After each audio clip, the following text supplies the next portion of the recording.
Hello and welcome to this video essay. This is a video essay of a blog post that I did for my blog a while back, but I thought I'd do it in this format as well, so I'm going to try this out. This is Defending the 24 Thomistic Theses, and this first video will be on the first thesis. So let's get started.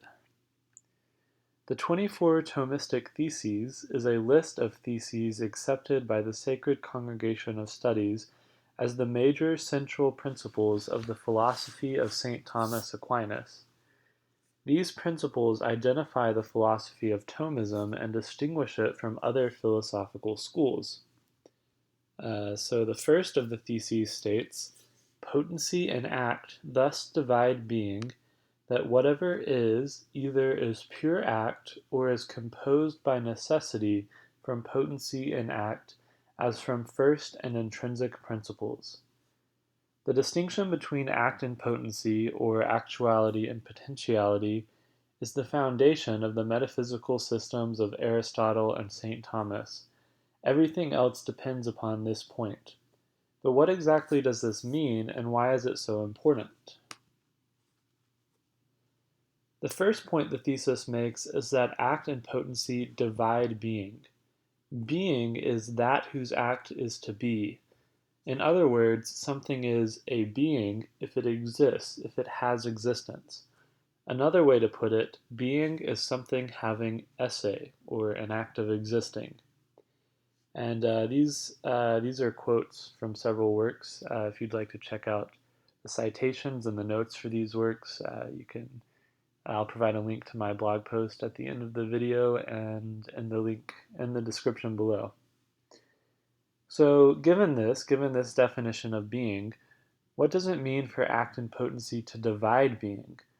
One way to think of it is that if we were to take beings apart, dividing them into their more fundamental parts or constituents, and dividing those in turn into their more fundamental parts and constituents, eventually we would reach act and potency as the most fundamental constituents of a being. This is what the thesis means when it states that act and potency are the first and intrinsic principles of being. At bottom, beings are composed or made up of act and potency, and they cannot be divided further. And here on this point we have a quote from Saint Thomas. "It is therefore clear that composition of act and potentiality has greater extension than that of matter and form. Thus matter and form divide natural substance, while potentiality and act divide common being. Accordingly, whatever follows upon potentiality and act, as such, is common to both material and immaterial created substances, as to receive and to be received, to perfect and to be perfected." So matter and form are principles or constituents of material being specifically, but not of being as such. For if there is such a thing as immaterial being, if this is even possible, then matter cannot be a fundamental principle of being. But any being, whether material or immaterial, can be composed of act and potency. The claim that act and potency divide being as its fundamental constituents is explicitly taught by Saint Thomas. The above quote makes this clear, as do the following. First, power, or potentia, which we get potential from, and acts divide being and every kind of being. Second, now essential being, which exists outside the mind, is divided in two ways, as has been stated, for it is divided first into the 10 categories, and second into the potential and the actual. And finally, being properly signifies that something actually is, and actuality properly correlates to potentiality.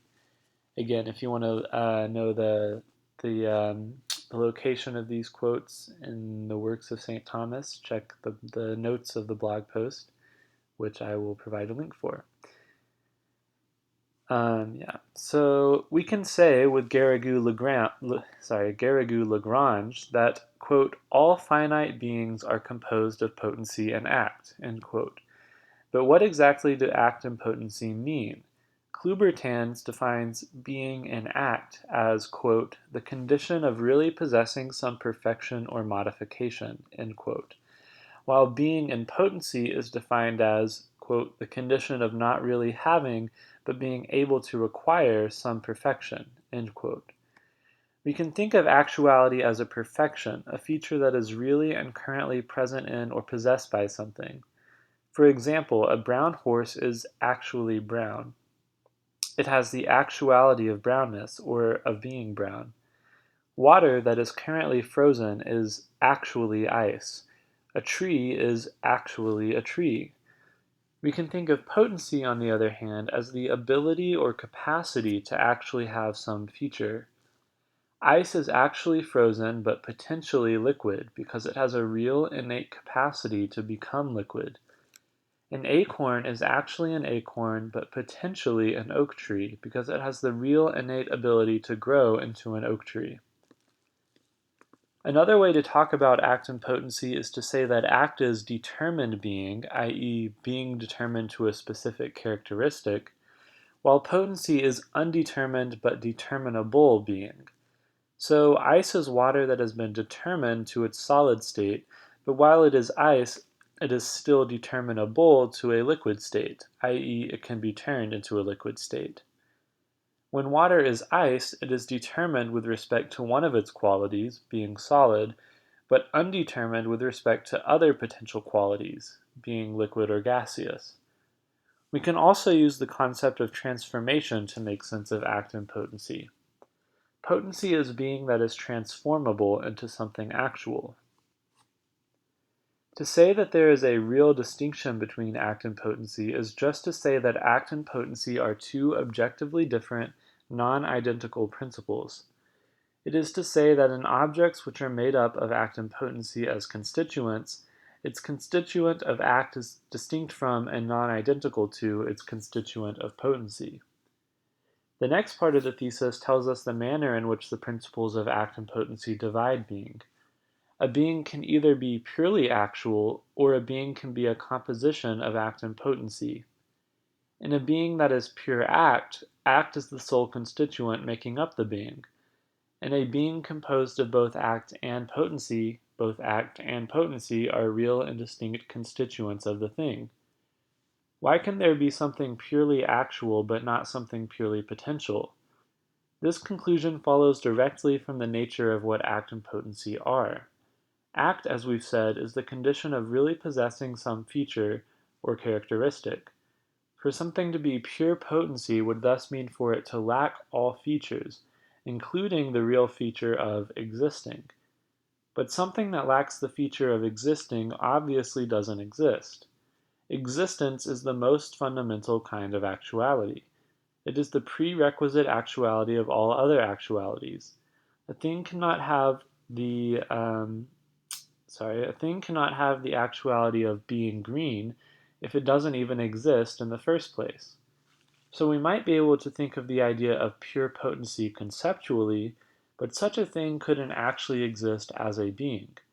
Here we see that actuality is ontologically more fundamental than potentiality.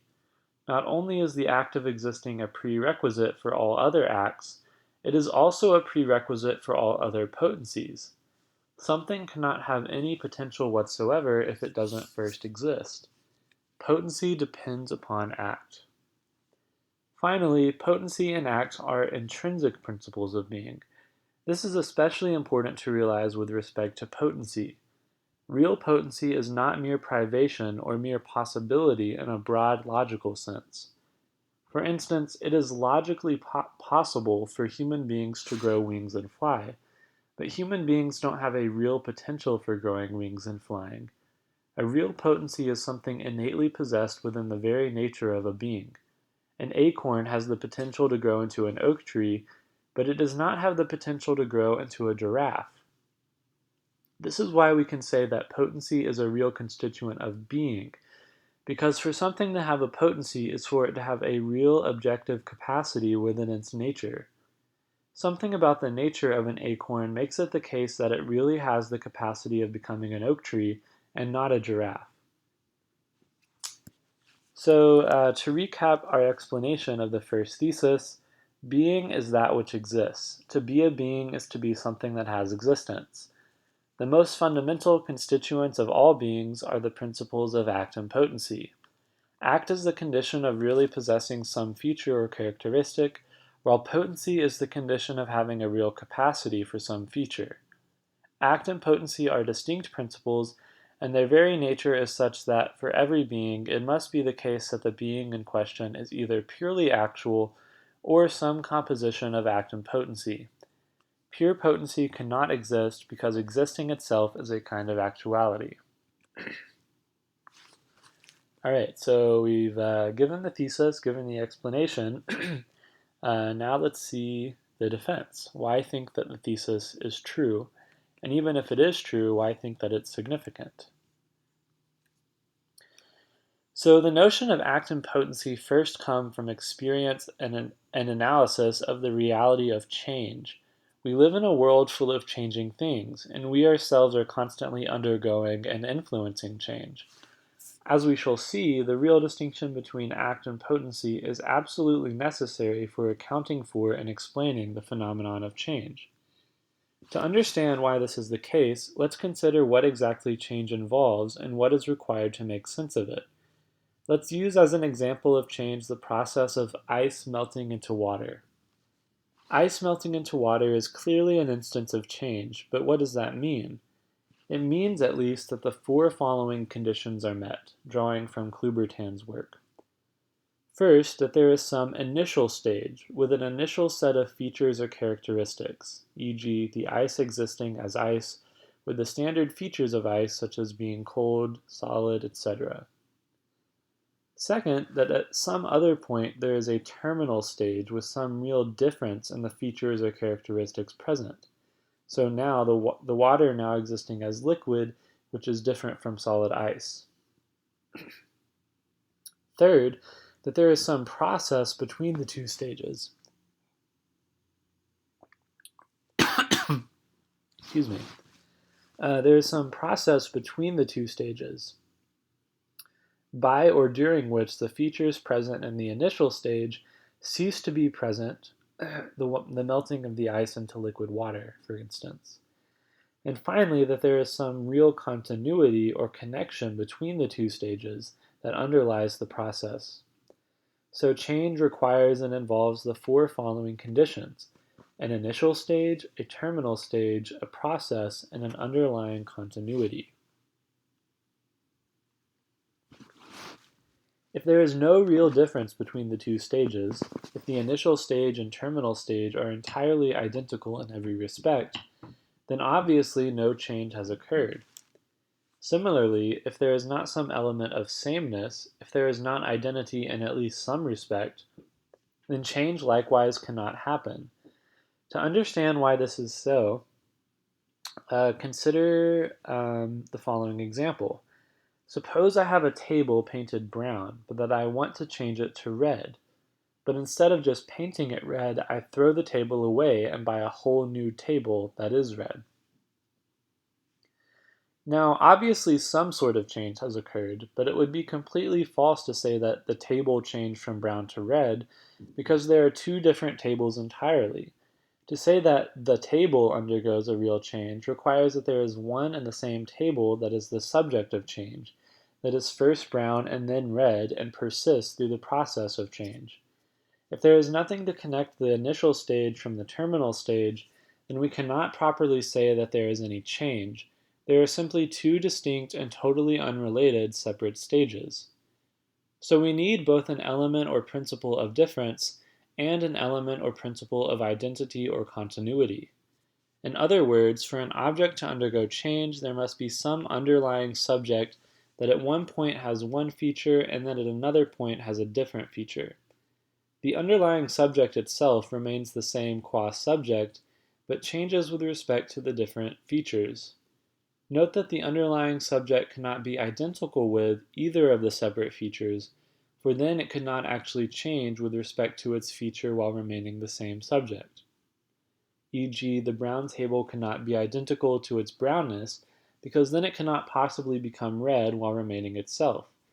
On the contrary, in saying that a table changes from being brown to being red, we need to say that one and the same table remains, but that at first it is brown, and later, while remaining the same table, has become red.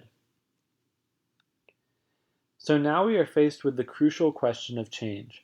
How can one and the same subject, S, go from really possessing one feature, F1, at one point, T1, to losing that feature and coming to possess an entirely different feature, F2, at some other point in time, T2? The ancient Greek philosopher Parmenides famously denied the possibility of this actually happening. His thinking went something like this. If S is a being and exists, and S possesses F1 at T1 as a real feature that also exists, but lacks at T1 some other feature F2, then at T1 we must say that F2 does not exist. If we want to say that at T2 F2 does exist, then we must say that F2 begins to exist or comes to be. But how does F2 come to be? Where does it come from? Parmenides' answer was that it can either come from being that already is, or else it must come from nothing. It cannot come from being that already is, though, because the being that already is F1, and F2 must be different from F1. F1 is F1 and is non-F2, so F1 cannot also be F2. But neither can it come from nothing because nothing comes from nothing. So, Parmenides concluded, change must be impossible. It was Aristotle who, in answering Parmenides' challenge, developed the act-potency distinction which Aquinas further extrapolated. Being is not only act, it also includes real potency. S at T1 is actually F1 and potentially F2. At T2, S is now actually F2 because its potential for F2 has been made actual. So F2 does not come from either actual being or nothing. It comes from potency or potential being. S at T1 has a real objective capacity for F2.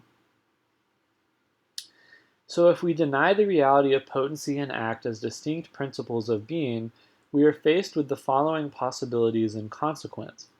Either change cannot occur at all, which is completely contrary to our experience, or if change does occur, new features come into existence out of nothing, which is impossible given that something cannot come from nothing.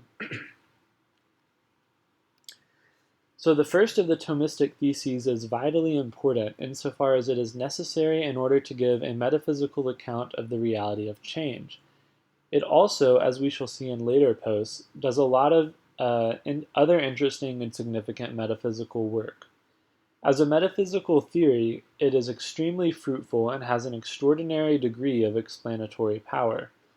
It provides an important step in one of Saint Thomas's central arguments for the existence of God. It helps Saint Thomas develop compelling answers for the philosophical issues of universals, concrete particulars, persistence and identity through time, causation, and a host of other issues. In short, the act-potency distinction provides the fundamental framework from which St. Thomas approaches pretty much every subject.